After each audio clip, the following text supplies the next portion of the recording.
বন্ধুরা, আজ মুসুরির ডাল দিয়ে পাট শাক রান্না করব। আমি কিভাবে মুসুরির ডাল দিয়ে পাট শাক রান্না করি সাথে থাকো, দেখতে থাকো। মুসুরির ডালটা ফার্স্টে ভালো করে ধুয়ে নেব।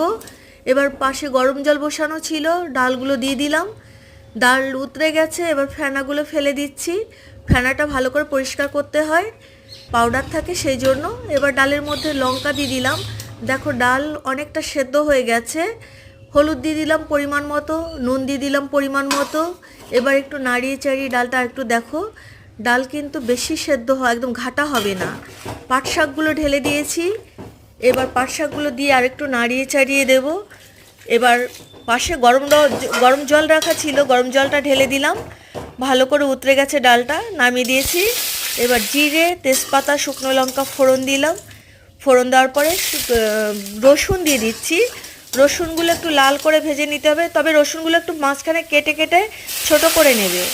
তারপরে ডালগুলো ঢেলে দিলাম, মুসুরির ডাল ঢেলে দিয়ে আবার আরেকটু নাড়িয়ে চাড়িয়ে এবার একটু ঢেকেও দেব। দেখো রান্না হয়ে গেছে, কেমন দেখতে হয়েছে আমাকে কমেন্টস করে বলো। আর দারুণ খেতে লাগে, তোমরা এইভাবে রান্না করে খেয়ে দেখবে, খুব সুন্দর লাগে, খুব সিম্পল এবং স্বাস্থ্যকর। তো এতে কোনো ক্ষতি নেই। ভালো লেগে থাকলে লাইক করো, কমেন্টস করো, শেয়ার করো। ভালো থেকো, ধন্যবাদ।